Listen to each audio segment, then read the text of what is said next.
CNN has learned exclusively that Ecuador isn't just calling for U.S. help; it's preparing to host American troops. Learned that Ecuadorian President Daniel Noboa is Yeah, God forbid you get like leftist motion in the country. Okay, time for American troop presence instantly. flying into South Florida tonight in an unannounced last-minute Classic. Of course he's going to fucking South Florida, the safe haven for international dictators. visit. He's going to meet with President Trump this weekend at Mar-a-Lago, where he's expected to push for U.S. support in the fight against violent drug gangs in Ecuador. CNN has learned exclusively that Ecuador isn't just calling for U.S. help, it's actually preparing to host American forces. David Culver was granted rare access on the ground, embedded with Ecuadorian police and military during overnight raids across gang strongholds. He joins me now. David, what more can you tell us about this apparent military alliance or preparation for it? Right. Well, it's an alliance, at least, Anderson, that President Noboa is hoping to strengthen when he meets with President Trump right here in South Florida tomorrow. I mean, the president from Ecuador just arriving here late tonight, and it's rather last minute. It's unannounced, but it's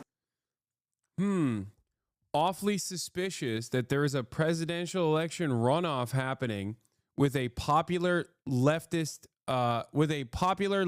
lawyer in this presidential race that is about to take place in Ecuador. Interesting timing for U.S. troops to be present. Very interesting timing. Very strange. That's great. Maybe they'll go to Turkey next. Well, they already are in Turkey. significant because it suggests that he is quite desperate to get U.S. help. And okay, dude, I'm sorry, but this is like the coverage from CNN is also fucked up. Like no questioning whatsoever about what is about to happen. Like what is about to happen in Ecuador? Like that's not even remotely interesting in this conversation. Like not even a little bit, huh? Because it's obviously an interesting timing for this to take place. As you mentioned, we spent some time in Ecuador, more than 2 weeks on the ground, embedded with police and military. They are urgent in their request right now. It is a situation that is increasingly dire. They consider it a war against the gangs, and they say they're losing. So not only are they asking the U.S. for help, but right now, as we are now reporting for the first time, they're gearing up for that help. Yeah, Noboa is the incumbent. Okay, he's conservative, and this is Ecuador's right-wing president, Daniel Noboa. He's a U.S. citizen from Miami, Florida, and he is the failed son of Ecuador's richest billionaire oligarch who's linked to organized crime. Noboa allowed the U.S. to open a military base in Galapagos Island, and he approved the law that lets the U.S. military enter Ecuadorian territory any time for any reason without oversight by the Ecuadorian government.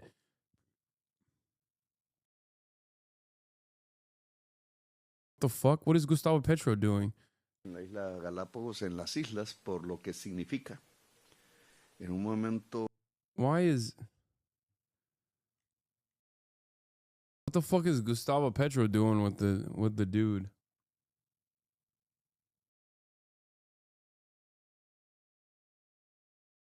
I'm glad you're back on the news. Seeing you get your haircut made me feel extra poor. What? I got a free haircut from a friend of mine as like content. How the fuck did that make you feel poor?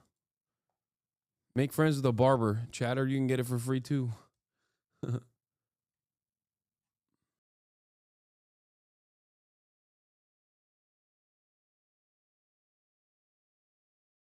Oh, is there any way to feel less hopeless and less powerless about this? No, not about this in particular, I don't think.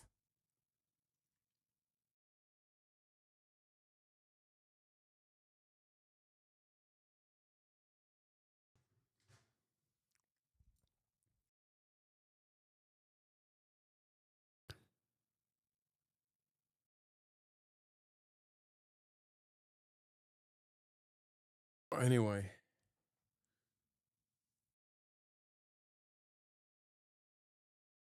The element of surprise is essential. They've got to move fast. Abajo. ¿Cuál? We're with Ecuador's army, heading into a gang stronghold. An advance team records as they move in first. Their target? A man linked to one of Ecuador's most feared criminal Al groups. piso, al piso, al piso. Al piso. Al piso, al piso. They detained one guy suspected to have ties to Fito, the infamous gang leader who escaped prison last year. Soldiers rip through the place, spotting an altar. Look closely. That's Santa Muerte, a saint of death, adopted by Mexico's Sinaloa cartel and now revered by gangs across Ecuador. We see the image everywhere. A lot of the gang leaders live in this area, and you can see some of the markings. U.S. troop presence in Ecuador right before the runoff presidential election, considering that the previous one was like a super slim marginal victory for this guy with a popular leftist opposition figure, is awfully suspicious timing. And any institution, any outlet that doesn't cover it, that does not talk about it on those terms, is abdicating their responsibility. Like the fact that they're only talking about the fact that the rest of this coverage centers itself around like drug violence, like criminal elements in Ecuador, is only manufacturing consent for U.S. troop presence in Ecuador. That's precisely what they're doing here. Please, oh my God. Of Choneros, which is one of the big gangs here in Ecuador, if not the biggest. And this is the Bro, there wasn't enough pro-military, pro-police propaganda they could do in America. We've decided to do it. Oh, God.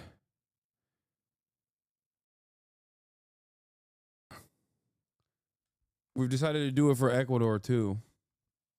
problem. Ecuador has become the murder capital of Latin America, and they're now turning to the United States, desperate for help.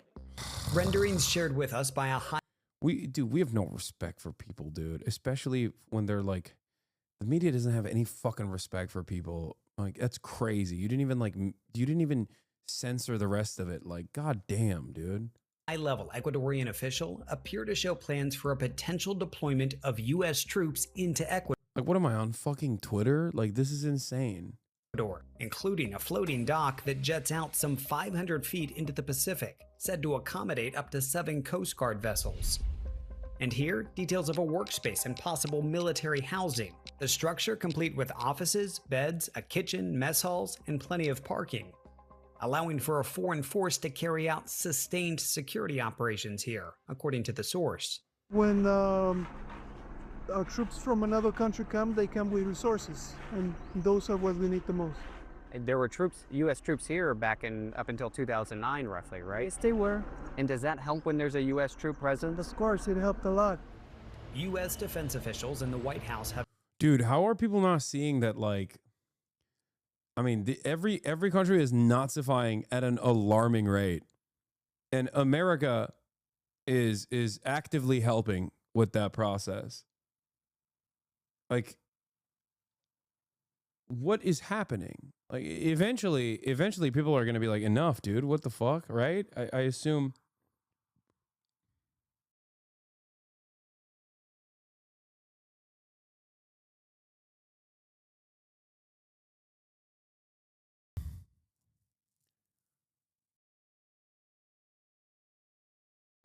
Like, I don't.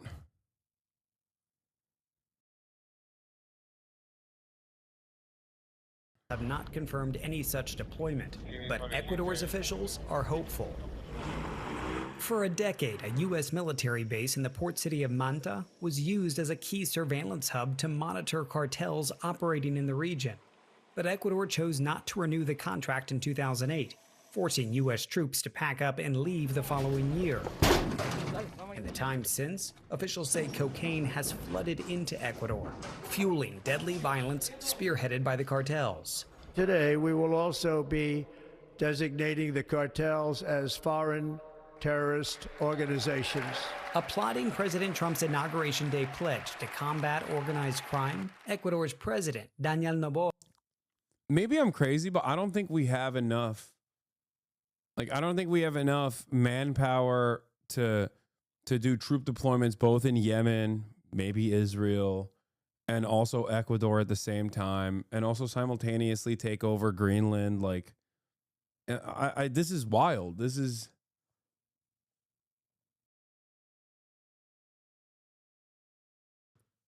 fucking insane stuff, man. I mean, this is. Are you kidding me, Hasan? What? Oh, you're muted. Hold on. Are you kidding me, Hasan? Why, what happened? We've got the greatest fighting force that God has ever created. Yeah, we could take over the world if we want to. For sure. Come on, Hasan. We can do this. Trump the peaceful We can do this. I've always wanted Greenland. I don't even know where it is on a map, but I want it. Yeah, it's also cold as shit. Yeah. I love Greenland. It's got a lot of grass and green. Yeah, it's in the name, brother. Yeah, brother. You're coping. I'm coping. No, this is an overextension, chatter. I'm serious. I'm coping. Look at Iraq and Afghanistan. What are you talking about? Yeah. They're talking about sending troops to Ecuador. For what? Oh, well, the current conservative fascist leadership in Ecuador, who is an American citizen, by the way, is asking for Trump to send troops to a new facility that he set up for them, where they can do whatever the Ecuadorian president wants, right as there is an election runoff coming up, where his main opposition is a leftist lawyer. Oh, interesting. How convenient. Suspicious timing, which the CNN reporting on the matter does not talk about at all. Yeah. The entire CNN report this is 5 minutes. We watched 4 minutes of it, and it's talked about how dangerous drug violence is in Ecuador. That's all they've talked about, as in to confirm that the right wing. Is CNN doing this thing? So Noboa is not conservative. He's center left, not defending it, just getting facts straight.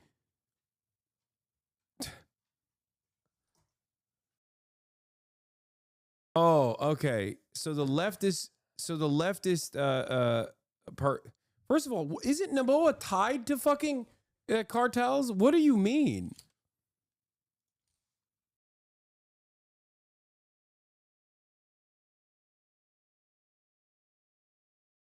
So is CNN doing this where they frame stories like this to make it seem like a reasonable thing to do? As in, like, if you're not tapped in, you read this storyline and you're like, oh, of course we don't like violent drug gangs. Of course. Why? Of course we would do that. So they leave out they don't do any, like, explaining of the context of the situation, so people it normalizes this position, right? Yeah. Noboa is the son of the richest man in Ecuador, and even Wikipedia and like American news outlets peg him as a conservative. Oh, that's what's and called. This chatter also said he's center left, while simultaneously saying his leftist opposition is actually a terrorist drug dealer. Seems to me like you might be a little bit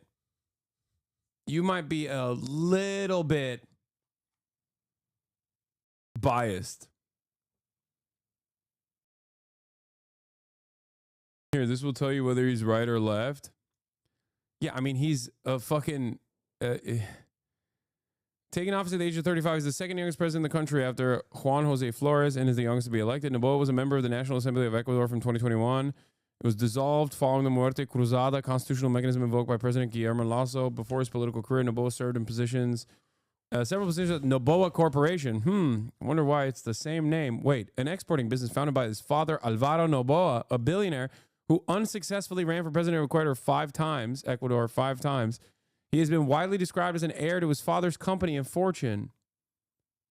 Let's see what his political positions look like. Noboa has rejected the identification with both the left and the right of the political... Oh, he's a centrist. Broadly describing his political alignment as center-left. Some news outlets have described him as having a conservative view on financial issues and liberal view on social issues. He has been described as a centrist. According to Konstantin Grohl, head of the Friedrich Ebert Stiftung's office in Ecuador, Noboa stands for business-friendly politics and conservative values. It could be classified as belonging to the right-wing camp. In an interview with Diario Expreso, Daniel Noboa, when questioned about some criticism for his lack of defined political views, he referred to the media outlet to the political history of his father, Alvaro Noboa, mentioning that he ran for left-wing socialist and indigenous parties against the right. What is my ideology? Center left. Daniel Noboa. Noboa supports LGBTQ rights and denounce discrimination. Oh, okay. I guess he's not right-wing. My bad. Noboa is a fascist right-wing extremist. His military killed 4 children recently. He sold our biggest oil deposit to the USA. Also, his family are managing every sector of my country, Ecuadorian here. So are we trying to take Ecuador too? Ecuador enlists founder of Blackwater Private Army as ally on the war on crime. That's a normal center-left position, to hire private mercenaries, dude. Right. Yeah. Hire private mercenaries and ask for America to stage troops in the country. Lamont yes. clown. No, I want to see what. Oh, come on. What this I want to guy's see what gonna they had to say. Come on.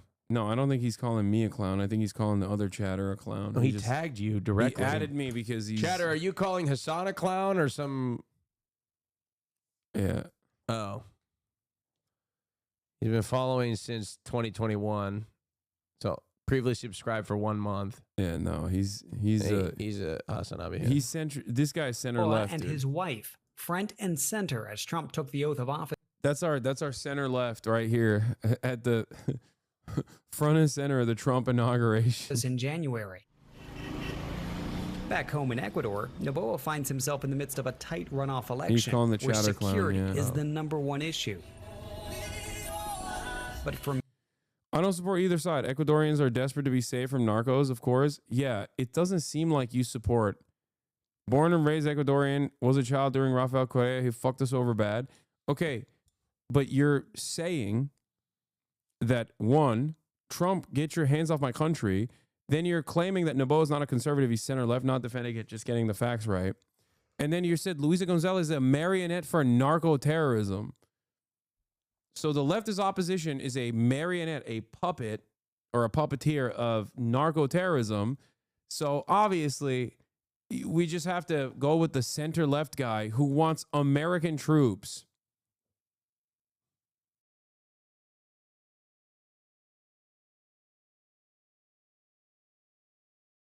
But you don't want the American troops there.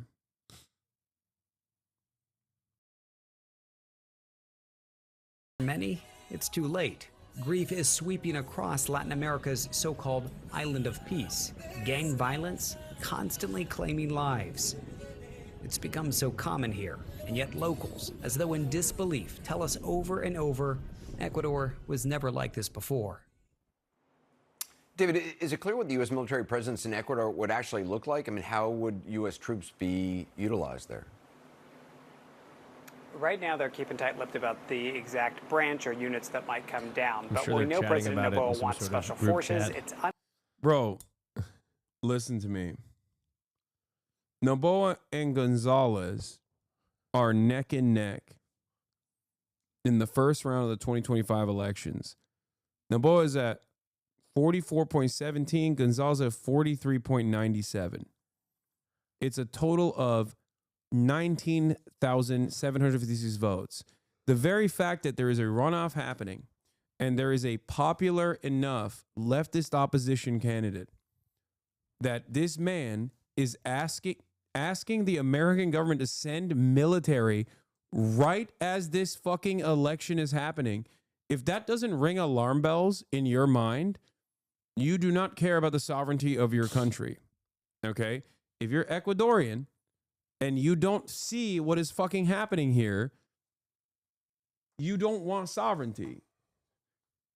You want a right-wing dictator to rule the fucking country with the American mandate that he got. Not the mandate from the population, but instead a straight up exported coup.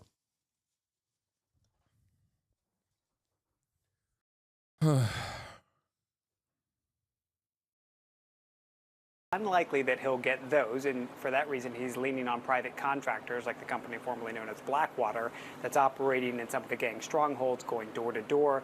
Outside of that, if it were U.S. forces, Anderson, it's possible that it could be the U.S. Navy or Coast Guard helping with interdictions off the coast, or even just surveillance planes to help with some of the intel that they've Yeah, no, totally. They fucking casually hired Blackwater, now called Constellus, which is his like 11th different name.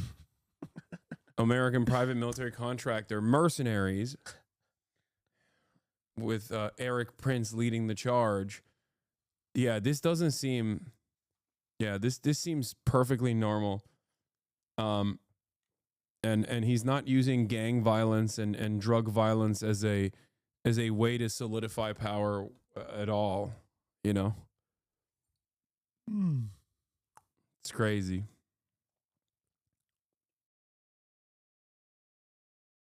Like I said, if you don't understand how this violates, of course I don't want right-wing leadership. What the fuck? Nobody knows what to do, but Louisa is not it. Okay. All right. All right. Well, you know, have fun. We'll check back with you in a couple months.